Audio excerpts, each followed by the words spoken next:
Whitechapel, Londres, Inglaterra, era un laberinto de penumbra y desesperación. En sus callejones húmedos y malolientes, la neblina de Londres se mezclaba con el hedor del miedo. Allí, entre los murmullos de la miseria y el eco de pasos invisibles, una figura acechaba en la oscuridad. Nadie sabía de dónde venía, ni cómo elegía a sus víctimas, pero cuando el amanecer llegaba, la ciudad despertaba con el horror de otro cuerpo destrozado, otra vida arrebatada, con una precisión quirúrgica y una brutalidad inhumana. En el otoño de 1888, Londres fue testigo de una serie de crímenes tan atroces que parecían salidos del infierno. Un asesino invisible, un fantasma de carne y acero, descuartizaba a sus víctimas con una destreza aterradora, dejando tras de sí un rastro de desolación y desconcierto. La prensa lo bautizó como Jack el Destripador, un nombre que resonaría a lo largo del tiempo, envuelto en el velo del misterio y el terror. La policía, impotente ante la falta de pistas, patrullaba las calles con la esperanza de atrapar a la bestia antes de que atacara de nuevo. Mientras tanto, los habitantes de Whitechapel vivían en un estado de pánico constante, sabiendo que la oscuridad podía encontrarlos en cualquier rincón sombrío, en cualquier noche silenciosa, con solo el cuchillo del destripador como testigo. Más de un siglo después, su identidad sigue oculta en las sombras del pasado. Fue un médico, un aristócrata, un loco con sed de sangre. Nadie lo sabe. Actualmente se tiene una prueba de ADN que arroja el 99% de coincidencia con un sujeto. Hoy solo queda el eco de sus crímenes, el reflejo de su horror en los ojos de quienes aún buscan respuestas en la niebla de Whitechapel.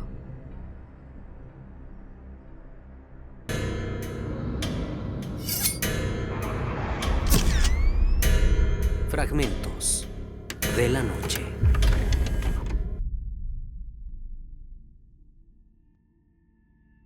En el último tercio del siglo XIX, Londres era el corazón palpitante del Imperio Británico, una metrópoli en expansión impulsada por la Revolución Industrial.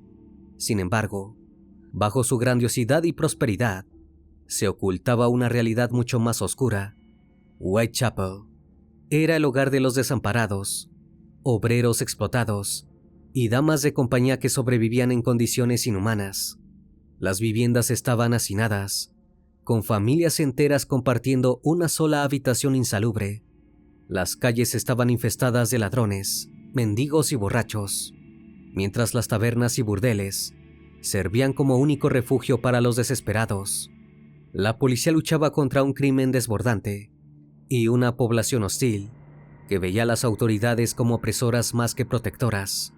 El desempleo, el hambre y las enfermedades eran algo común, y la vida en Whitechapel era una lucha constante por la supervivencia. Mientras los avances tecnológicos y científicos impulsaban el progreso, las supersticiones y el miedo a lo desconocido seguían arraigados en la mentalidad colectiva. Las clases altas miraban con desprecio a los barrios pobres, considerándolos caldo de cultivo para el crimen y la degeneración moral. En ese ambiente de desigualdad y desesperanza, un asesino emergió de las sombras para aterrorizar a la ciudad. Las calles de Whitechapel se volvían aún más siniestras al caer la noche, con figuras difusas que se deslizaban entre las sombras. Ese escenario oscuro y opresivo se convirtió en el telón de fondo perfecto para los crímenes del destripador. La prensa sensacionalista jugó un papel crucial en la histeria colectiva. Los periódicos llenaban sus páginas con relatos escalofriantes, exagerando detalles y especulando sobre la identidad del criminal. Por primera vez, la opinión pública estaba obsesionada con un asesino en serie. Las autoridades estaban abrumadas. La policía metropolitana, con métodos rudimentarios y sin el apoyo de la ciencia forense moderna, no pudo capturar al asesino. Las calles de Whitechapel se llenaron de patrullas, pero Jack el Destripador siempre iba un paso adelante, desapareciendo en la niebla tras cada crimen. Fue en este mundo de desesperanza, superstición y miseria donde Jack el Destripador sembró su leyenda. un espectro que aterrorizó a Londres y que más de un siglo después sigue acechando la historia desde las sombras. Entre el 31 de agosto y el 9 de noviembre de 1888, actuó Jack. No solo asesinaba, mutilaba a sus víctimas con una precisión escalofriante, como si sus crímenes fueran una macabra obra de arte. En la oscura madrugada del 31 de agosto, un cochero llamado Charles Cross caminaba por Box Row cuando se topó con una figura inmóvil en el suelo. Al acercarse, descubrió a una mujer con la garganta brutalmente seccionada y el abdomen desgarrado. Cuando la policía llegó, encontró que su cuerpo había sido maltratado con una violencia inusual. Su falda estaba levantada hasta la cintura y el asesino había realizado profundos cortes en su abdomen. Se determinó que había sido atacada mientras estaba de espaldas y que su garganta había sido seccionada con tal fuerza que casi la decapitó. La mujer se llamaba Mary Ann Polly. Ella había nacido el 26 de agosto de 1845 en Londres. Se casó con William Nichols en 1864 y tuvieron 5 hijos. Su matrimonio se rompió debido a sus problemas con el alcohol. Trabajó como sirvienta y empleada doméstica, pero con el tiempo cayó en la desgracia y se hizo indigente. Pasó sus últimos años deambulando entre asilos y casas de acogida, sobreviviendo con trabajos ocasionales y recurriendo a ser dama de compañía. Mary Ann Nichols fue la primera víctima reconocida del destripador. Su deceso fue el que marcó el inicio del horror. Apenas una semana después, el 8 de septiembre, la ciudad despertó con otro hallazgo macabro. Annie Chapman, de 47 años, fue encontrada en el patio trasero del número 29, en Ganbury Street. Su cuerpo presentaba signos de una violencia aún más espantosa que el anterior asesinato. Su garganta estaba cortada hasta la columna vertebral. Su abdomen había sido abierto, con los intestinos extraídos y colocados sobre su hombro derecho. Le faltaba el útero, lo que llevó a la teoría de que el asesino tenía conocimientos médicos o anatómicos. Un testigo, John Richardson, declaró haber estado en el patio unas horas antes del hallazgo, sin notar nada extraño. El asesino había actuado rápido, en plena noche, y en un espacio reducido, sin ser visto ni oído. Annie Chapman había nacido en septiembre de 1841 en Londres. Se casó con John Chapman en 1869 y tuvo 3 hijos, pero uno falleció joven. La pareja cayó en el alcoholismo, lo que llevó a su separación en 1884. Después del fallecimiento de su esposo, en 1886, perdió la pensión que recibía y terminó en la pobreza. Vivía en Whitechapel, vendiendo flores y realizando pequeños trabajos para sobrevivir. Su siguiente víctima fue Elizabeth Stride. Había nacido en Suecia el 27 de noviembre de 1843. Se mudó a Londres en 1866 y se casó con John Stride, con quien dirigió una cafetería. Se separaron en 1881 y tras el fallecimiento de su esposo cayó en la indigencia. Trabajaba como costurera y limpiadora, pero también recurría a ser dama de compañía. La madrugada del 30 de septiembre, la policía encontró el cuerpo de Elizabeth en un callejón de Vernon Street. A diferencia de las víctimas anteriores, Stride no tenía cortes abdominales, solo una profunda herida en la garganta. Esto llevó a pensar que el destripador fue interrumpido antes de poder completar su ritual macabro.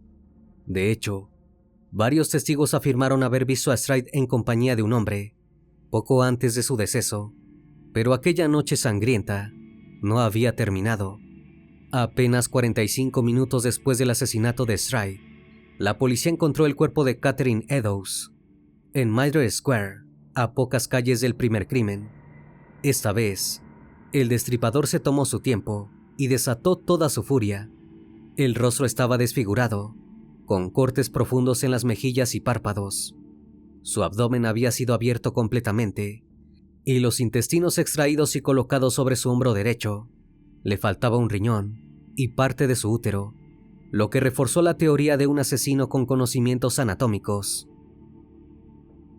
Catherine, como las otras mujeres, se había separado de su marido por problemas relacionados con el alcohol. Estaba sola y tenía trabajos además de ofrecer servicios íntimos en ciertos momentos. Cerca del lugar de los hechos, la policía encontró un mensaje escrito en la pared con tiza que decía: «Los judíos son los hombres que no serán culpados por nada». Esta misteriosa frase nunca fue descifrada y la policía la borró rápidamente para evitar disturbios antisemitas. La noche del 30 de septiembre de 1888 pasaría a la historia como la noche del doble evento, donde Jack el Destripador demostró su astucia y crueldad al asesinar a 2 mujeres en menos de una hora. El último asesinato canónico fue también el más brutal. La madrugada del 9 de noviembre, Mary Jane Kelly, una joven de 25 años, fue encontrada en su habitación alquilada en Miller's Court. A diferencia de las demás víctimas, Kelly no fue asesinada en la calle, sino en la privacidad de su hogar, lo que le dio al asesino el tiempo necesario para desatar su sadismo. Su cuerpo fue encontrado en un estado irreconocible. Su rostro estaba completamente desfigurado, reducido a una mezcla de cortes. Su abdomen había sido abierto de extremo a extremo, con órganos dispersos por la habitación. Le faltaban el corazón y varios órganos internos. Partes de su carne estaban colgadas en las paredes y mesa de la habitación, en una escena dantesca. Este fue el crimen más espeluznante del Destripador, y el último de los 5 asesinatos oficialmente atribuidos a él. Cada una de estas mujeres tenía una historia de lucha y supervivencia. En las duras calles del East End, el destino las unió, convirtiéndolas en parte de uno de los crímenes más infames de la historia. Aunque el mundo recuerda a Jack el Destripador, ellas fueron las verdaderas víctimas. 5 mujeres atrapadas en la pobreza, la violencia y el abandono de la sociedad victoriana.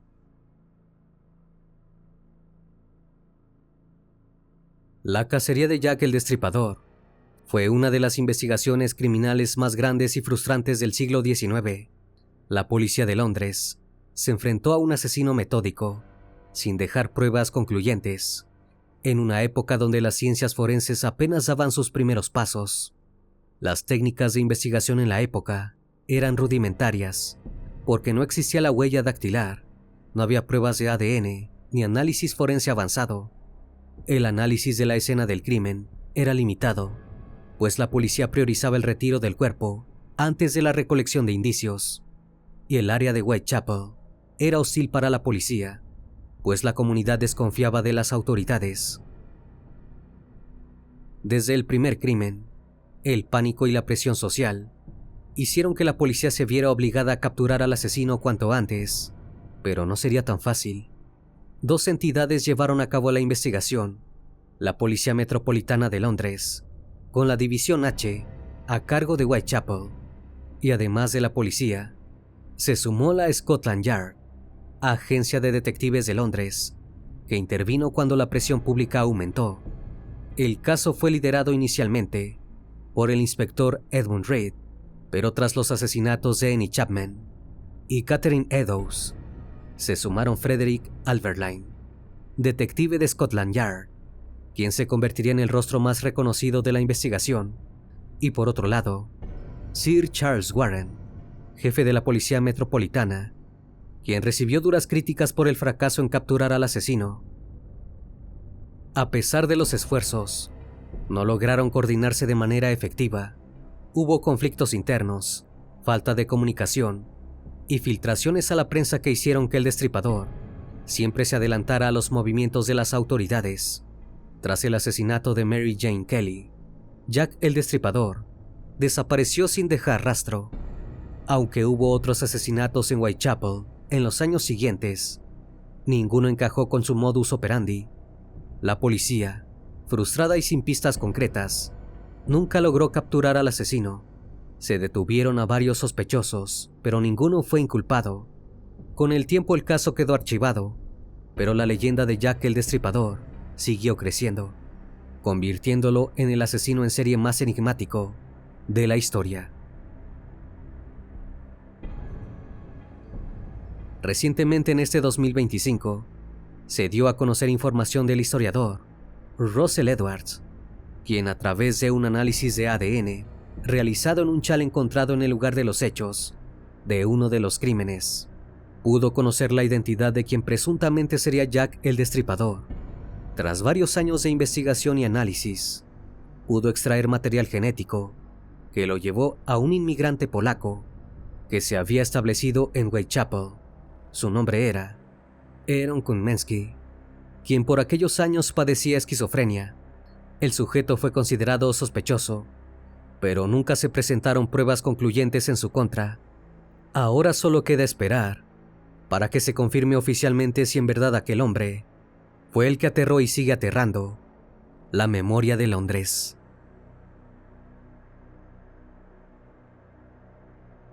Espero que esa historia haya sido de tu agrado.